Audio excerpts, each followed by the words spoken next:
Hi, I'm John. Welcome to Edgetone Studios. So, if you've been following my channel at all, you know I'm a fan of synthesizers, and you may also know that I'm a bass player. And the 80s were my formative years when synthesizers really started taking over music. Drum machines came into vogue.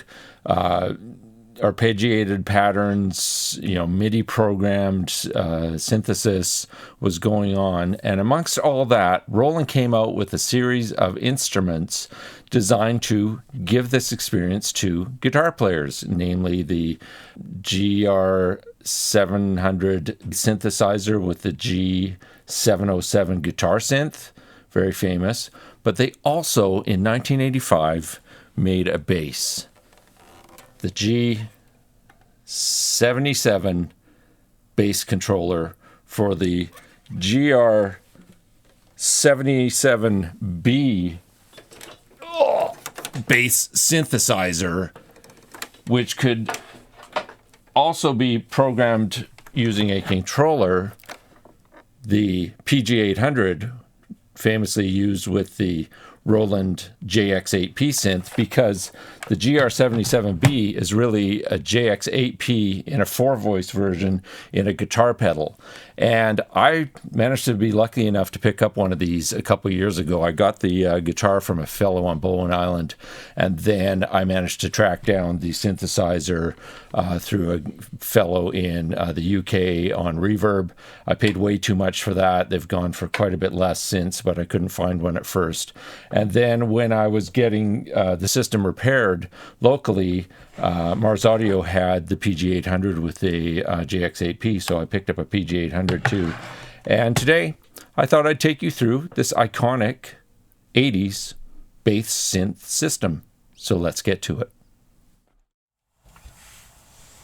Okay, so this is the Roland G-77 synth bass. It's basically this beautiful 80s looking jazz bass with this funky body shape, 6 knobs, and then a master volume and a switch.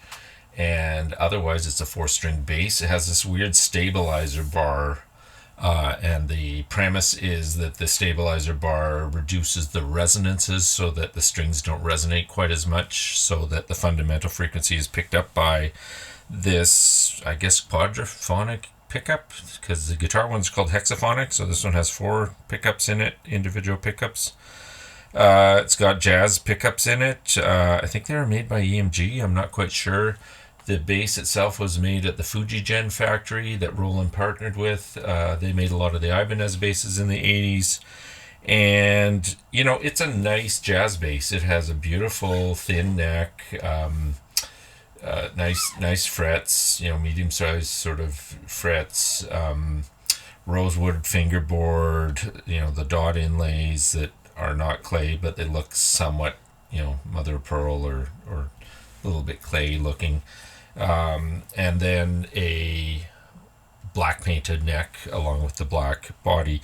Now, it came in black, it came in white, it came in red. I believe there was a silver that might have only been in the guitar, but there was a silver one for sure at one point.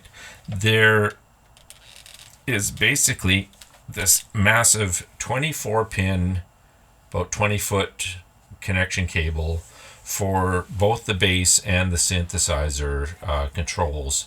But there's also a 1/4-inch jack on here that can be used as a regular output to a guitar amp, bass amp.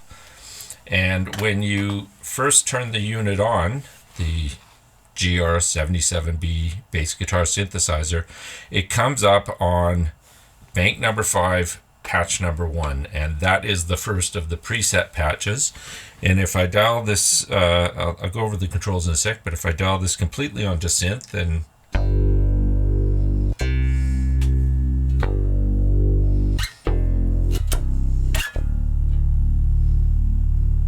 that's the default patch. Now, as a bass, when you flick the switch fully down, it's not a synthesizer at all. It's just a...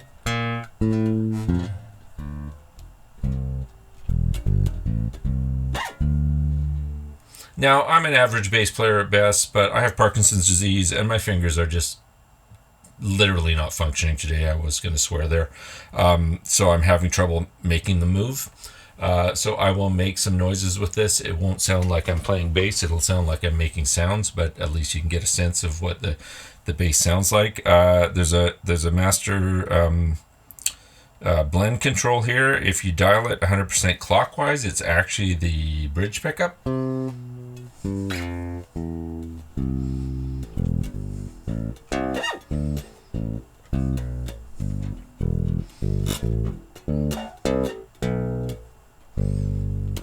If you dial it 100% counterclockwise, then it's the neck pickup.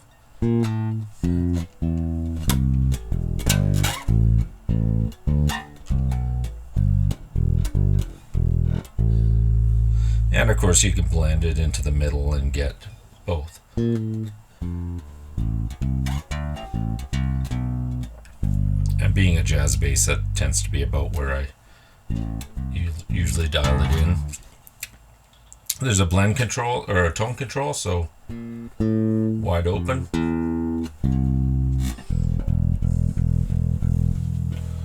And halfway off. And fully off.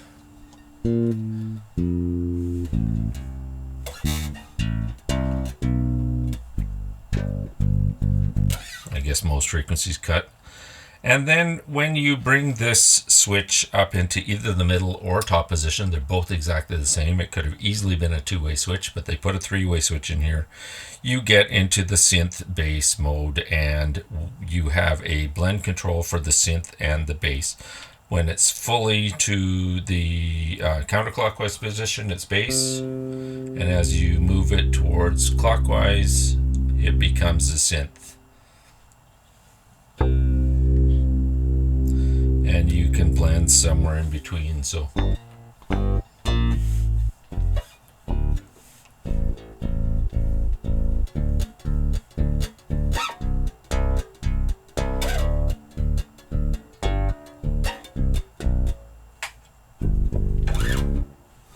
and yeah, that's basically the nuts and bolts of how it works. You've got a couple other controls here. I do not recall what the last one here is. I'll have to look that up. I'll tell you in the postscript, but I never use it. I can't remember what it's for. And then these two are for controlling parameters of the sound. So looking at the actual GR-77 bass guitar synthesizer body, this is basically a Roland JX8P 4-voice version in a pedal board format that can only be triggered through this 24-pin connection by bass guitar or a full guitar, but then you would have two strings that wouldn't trigger anything. And the default is you're in playback mode, but if you hit the parameter button, you are in the parameter mode. Now we're seeing cutoff frequency there, which is always this first knob. So if I turn that down,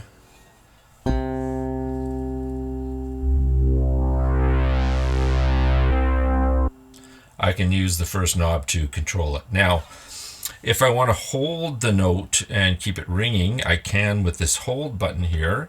There's a couple modes for that. There's an unlatched mode and a latch mode. I'm going to keep it on unlatched for a moment. And then you have to choose in the string mode which strings are going to actually hold. So if it's just on 4, it's only going to hold number 4.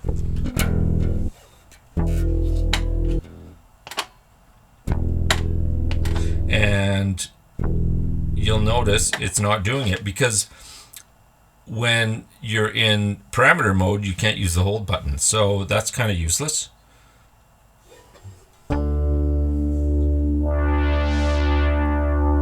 And if you want to control something else besides cutoff frequency, let's say maybe 61, no, 65.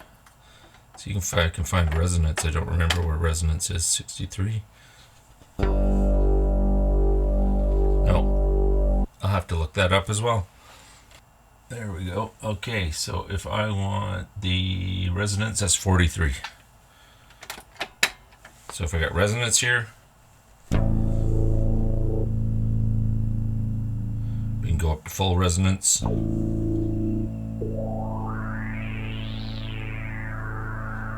Turn the the resonance down a bit.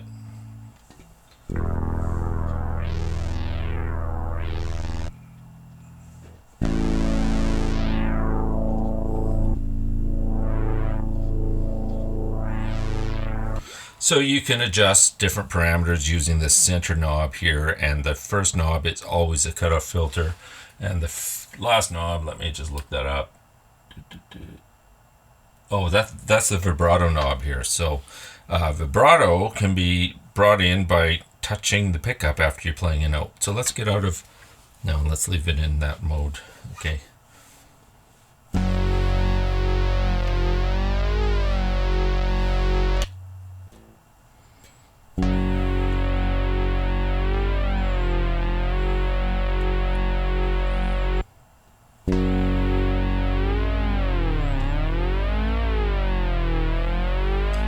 So that's the amount of vibrato. If you want less, you dial the knob down to towards counterclockwise.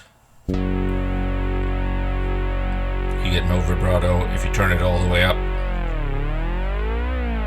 you get the maximum range of the vibrato sound, which is a pitch bend, and controlled by the LFO of the synth, which can be edited as well. Okay, what else you got? Let's get out of parameter mode here. First of all, there's a trigger level, and this is also adjusted by this control knob here. It's default set to 50. I find closer to 70 works better. This is basically how sensitive the synth is to the trigger of the strings. So let's put it at 70. And now I'll find that more consistently is triggering the sounds. And now that I'm out of parameter mode, if I hold the hold button down, I can get the tone ringing out, and you'll notice this control knob doesn't do anything. I have to go back into parameter mode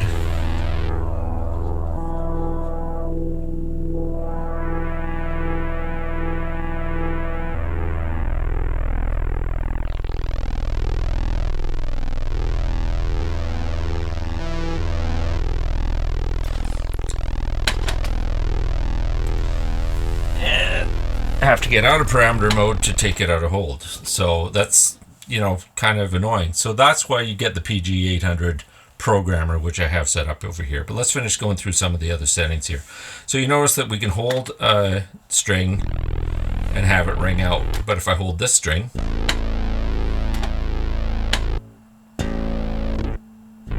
you notice it's not ringing out. And that's because you have to choose which strings you want to hold when you hold the hold button down. So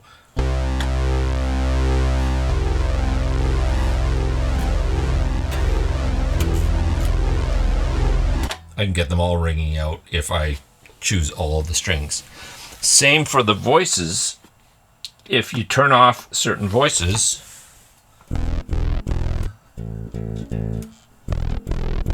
then certain strings won't play the actual synthesizer. So you could, for example, just have the upper two strings playing the synth and maybe just the upper two strings doing the hold, so that you can do something like this.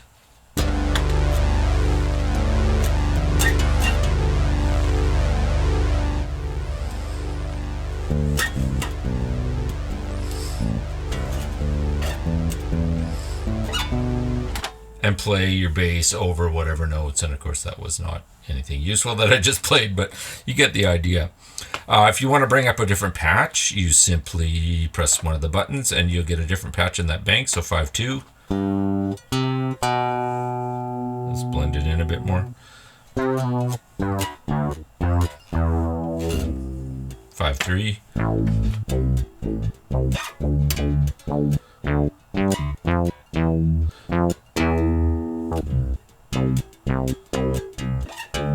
5.4.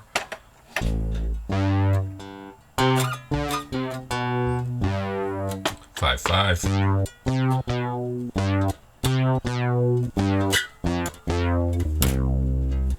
5.6. 5.7.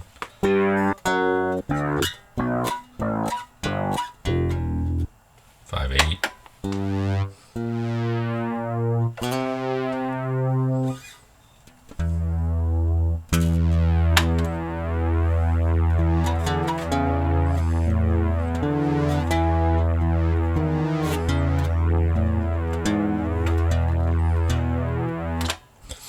And then you can change banks by hitting the bank button, choosing another bank, and now you get the sounds within that bank. So 2-8,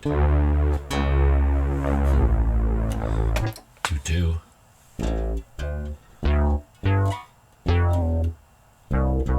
2-1, 2-5.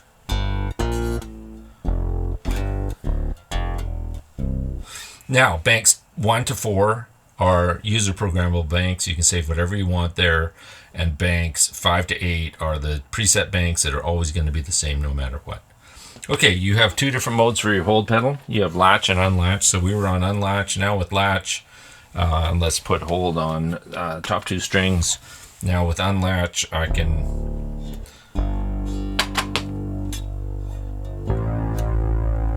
play a note. It's going to keep going, and it won't let go till I hit the hold button again.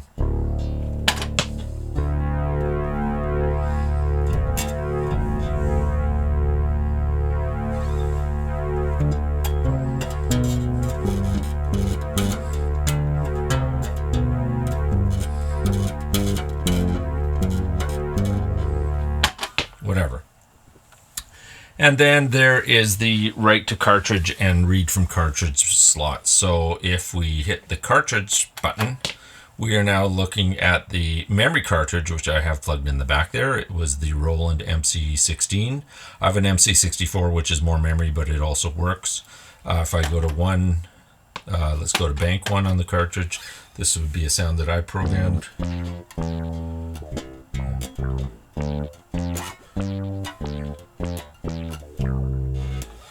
And if I wanted to, say, put that sound into bank number 1, number 8 on the, not the cartridge, but on the in the memory, right? The cartridge to memory. Take it off cartridge. Go to bank. Nope. There we go. Take it off cartridge. Go to bank 1. Sound number 8. It's memory protected, so it didn't overwrite it. But if I switch the switch on the back of it to non-memory protect, that would have put that cartridge sound into bank 1, number 8 on the unit, and the same the other way if I wanted to put this current sound on 1-1 here onto, oh, that's cartridge. If I get out of cartridge, if I want this sound to be cartridge sound number 1-8, I could say memory to cartridge. Whoops, right. Memory to cartridge. Hit cartridge. Bank 1. Oh, I put it in number 1. I just overwrote my sound. Too bad.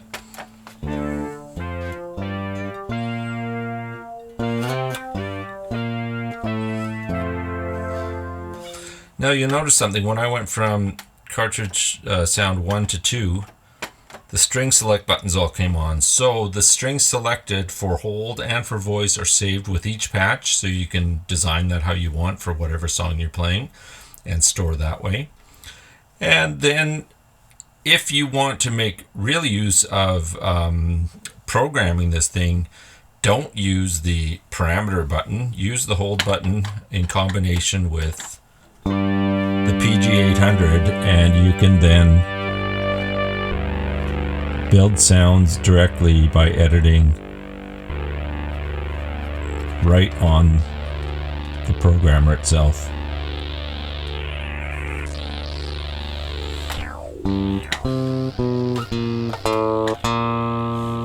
Now, one thing to do is if you put the blend knob at the halfway point and then use the VCA level here, you can get a good blend between the bass sound and the sound you've created, so that if you've got a very bright sound like that, you might want it a bit quieter so the bass comes through a bit more. And that's your default, but then you can always dial in more or less by blending that the other way.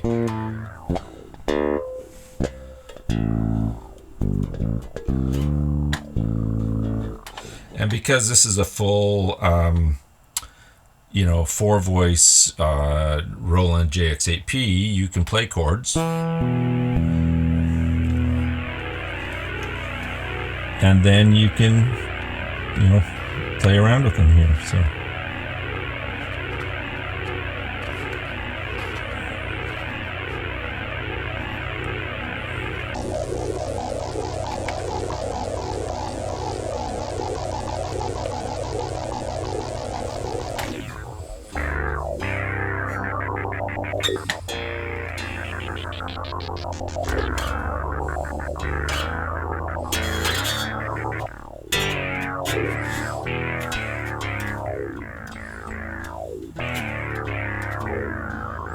I've found that on my bass, there are at the back sensitivity setting little knobs inside here. There's supposed to be a little panel that fits on here, but I don't have it. There's a bunch of little switches that you put a little teeny screwdriver in and turn, and you're supposed to go into tune mode. Well, it's tune mode, and you hit number 2. It puts it into a special mode where you're hearing a tone generator, and based on the hardness of the string, that tone generator will either play the same note, a third, a fifth, or an octave, and you want it to be playing fifths or octaves and turn that sensitivity up. But I found that even at max sensitivity, this string won't quite get there. So let's try that out. Tune mode, press number 2.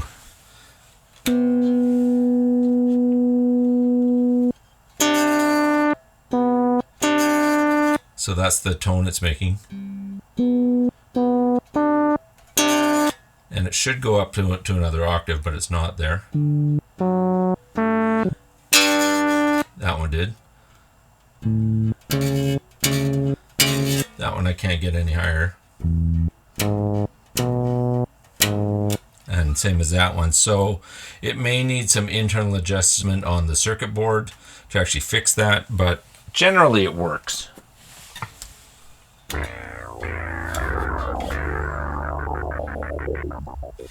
Okay, you also have, let's get rid of that LFO.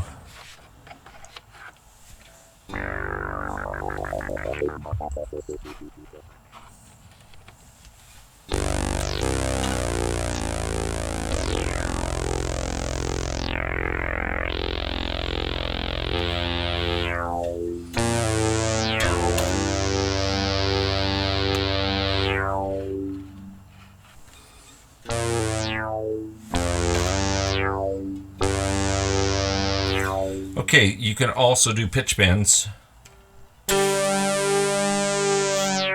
So you can hear it bending up. And if you change this pitch bend to down, then when I pitch bend, normally it should pitch bend up, it should pitch bend down now.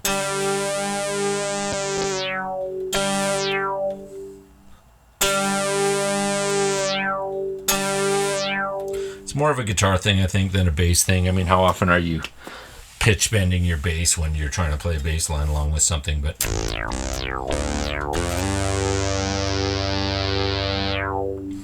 okay, what else? You have an LFO adjustment on here. This last switch here, as I showed you, is for how much vibrato you're going to get by touching the pickup, either at the top or the bottom. And the more you turn it up,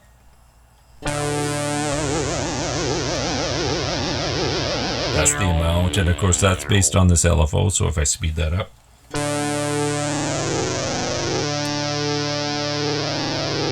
or slow it down,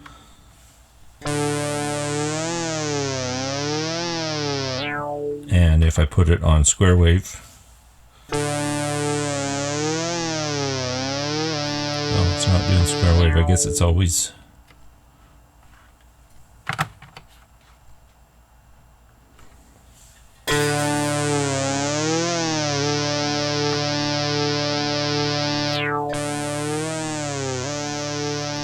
random. No, that's always just based on the LFO rate, it's a vibrato. But this waveform here affects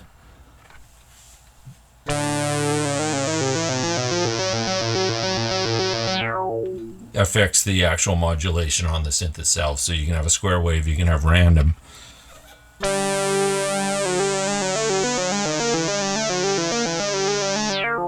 Or you can have a sine wave. And in this case, there's a delay time, so if I take that off, it'll come on instantly. If I put it up, it'll take a while. And if you put it right to the top, it takes a second or so.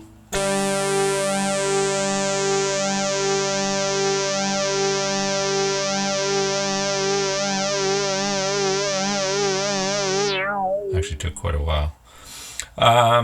Yeah, and then the other thing you can do here is you can put this in manual mode, and in manual mode it'll play exactly what's set on here. So if I put this as just a short decay here. I could do it the other way so it's actually fading up.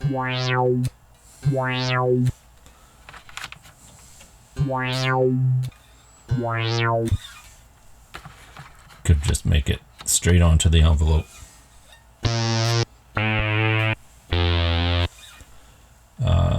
What's the VCA, the mixer? We're going to put that on to number 2, slow attack.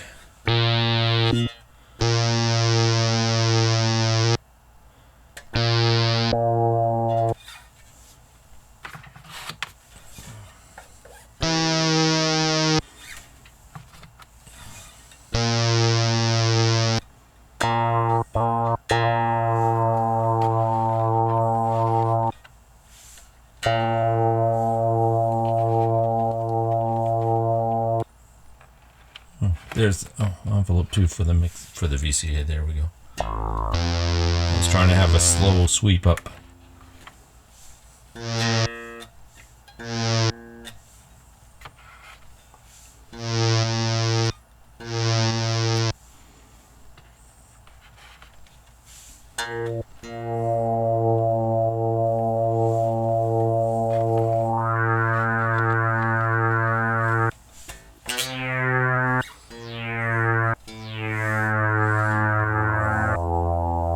So of course you can program whatever.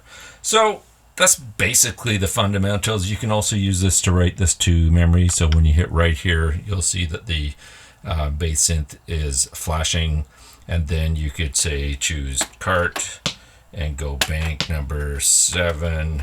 Whoops, bank number 7. Bank 7. Okay, it doesn't want bank 7. Let's go bank 1, number 4. Nope, didn't do it.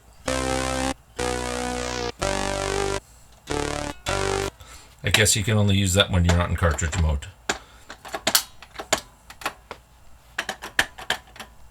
Okay, let's go out of cartridge mode. Let's go manual again here. Let's say I want to write that to bank 6, number 1. Oh no, can't be 6. It has to be one of the first 4. So bank 4, number 1. So hit right. Bank 4, 1. Memory's protected. If I take off the protection, bank 4, number 1. Try again, manual mode. Right. It's already on bank 4, so number 1 says good. Now I've written that to bank 4, number 1. So it's fully programmable. Lastly, there's no MIDI into this, so you cannot use the synthesizer with anything other than this bass or a guitar, but you can take MIDI out and send that into something else. Okay, now if you want to control something other than the GR-77 bass synthesizer for different sounds, you can plug the MIDI out, as I've done, into another synthesizer. So I've got it going into my Super JV, the Roland JV 1080 over there. It could be any synth, and I've turned the volume down now, and when I play a note,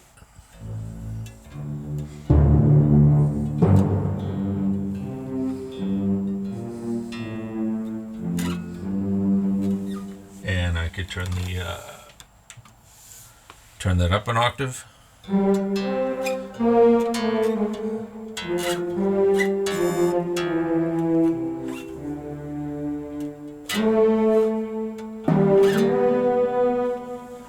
And I could try another sound and do something really cool like this.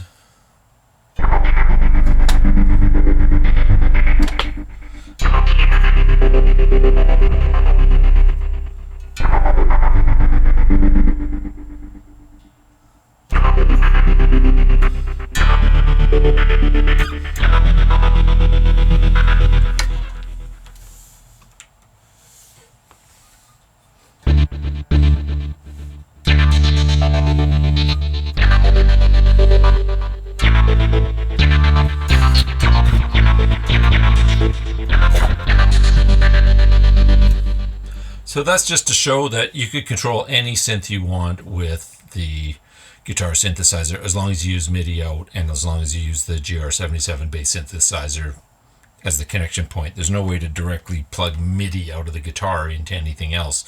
It has to go through this system because this is sending a control voltage, which is triggering the GR-77B and then sending MIDI from there. But the MIDI is always being sent, so you could then combine two things, turn up the volume, say on here, get the sound on here going as well. Let's go back to the cartridge. Cartridge.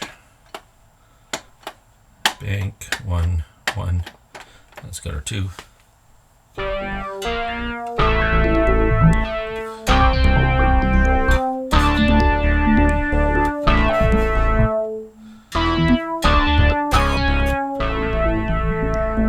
And you could blend those two together. So MIDI's another possibility.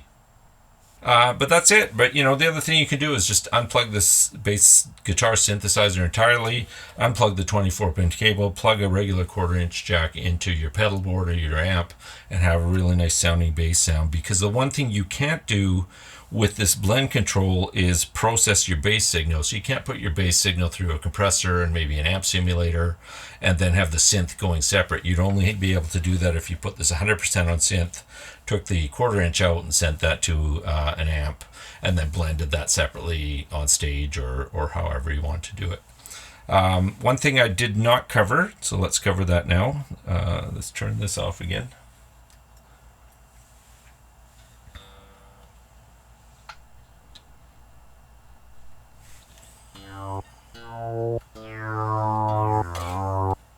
And let's go back to something listenable here. Cartridge. 1, bank 1, 2. If you plug in a foot controller, you can control either the filter or the pitch with this foot controller. So right now I have it plugged into the filter.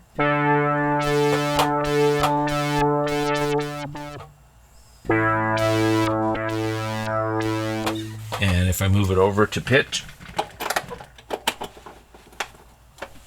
you can get a full octave of pitch change.